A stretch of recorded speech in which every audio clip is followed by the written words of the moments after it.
omuntu gw'ovuganya naye alina byakola gwe byotakola nekikwanguira nnyo okulowooza nti yalina byakozesa ebyenjawulo naddala emiti okusaba emisapule ng'ebyo n'okuteeka bayibuli mu sefu ya ssente tugenda mpolampola eriwa yonna buno bwe baatuwanga kusomera bu New Testament obwa bbulu oba ennene King James version byonna baba nabyo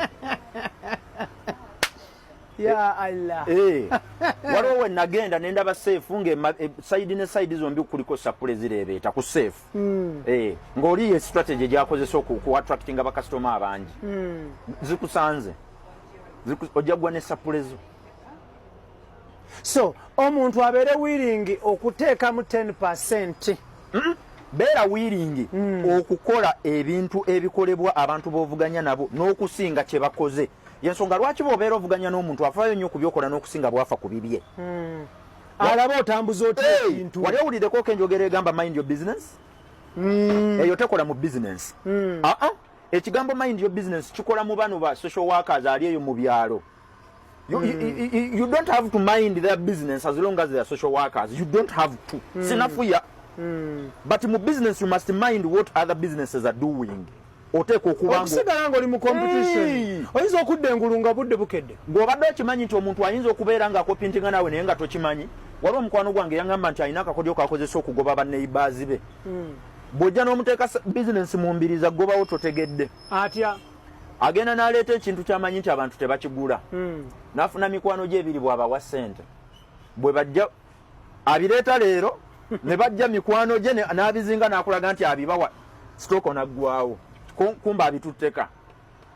Kati gwe n'ogenda n'oduma. No papa. N'osuubula times 10.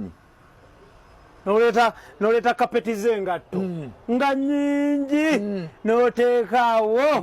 Agamba yaleese ekiti kapeti z'engatto abantu engatto kyejja nga teri mu kapeti ensangi zino. Yaŋŋamba nti lumu yakwata empale nga azimanyiza ggwako najja n'azisiba saviko n'aziteekaawo kati neiba bwe yalaba nga azireese n'agenda n'azisuubula mu bungi bwe yazireeta mukwano gwe yajja n'azitwala lumu ne bazitwala eka ne bazitereka ono yagenda n'aleeta gguni 3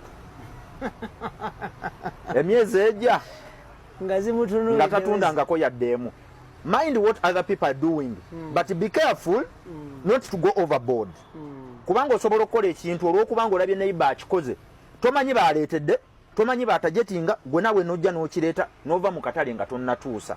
N'olw'ensonga eyo nga tukompiitinga ekigambo mind other people's business kyankizo nnyo.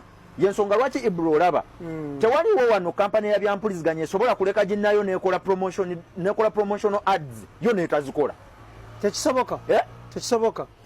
TVM bwekola activations n'endala ng'egendayo kubanga bw'obaleka ne bagikola n'otabafaako owedde. Ennaku zino tetukitalina customer loyalty eyo yaggwawo kyakoma. Ennaku zino Ibro omuntu gwewangadde naye emyaka 3 ajja guno omunyolo ng'ogwongeddemu siringi 3 n'agulekawo n'agenda n'agula ewa katamba omunyolo omulala nga lwa siringi meka naye ng'oludde naye lwaki environment yaffe eri price sensitive nti buli ssente yonna gy'oyongera mu kintu ky'okola abantu bagitunuulira nga okukendeeza essente eziva mu nsawo yaabwe. Eyo example gy'owadde nja kugiweera ku kirabo kya mmere ekimu sijja kukyatula. Abasajja abakola enkoko aba KFC ne Cafe Javas nga tebannayitimuka waliwo ekirabo kya mmere mukijjukira kyakeeranga ku makya ne kyongeza nga bwe kyagala Nagalaale naye olwaleero kiri ku ddimwa wansi kuddimwa kyakkirira ekyo kirabo ky'emmere mukimanyi abavubuka kyali nnyo mu Kampala mu bitundu ebyenjawulo nga Cafe Javas tezinnajja ne KFC tebannajja Tasty Foods tebannajja kati kyo nga kiri awo kyeriisa nkuli kyekaaliisa otuukayo naga nti jagala mazzi ga Lwenzori nti ga 3,000 okugenda okuddayo enkeera nti ga 3,800 kwegamba nga be ba monopoly mu business. Olwaleero luno bafumba emmere y'abantu 10 ne balyako 4 abantu omukaaga ne bagibugumya n'eriibwa enkeera. Ate ndowooza n'ekyenkizo mu ekyo ky'obadde oyogera bwe bafumba ndowooza emmere babeera bategekeddeko neyaaba ku street okubanga bajja kusaplayinga kubanga iba tejja kuggwawo kusobola okuyambako abo abaana abali ku nguudo.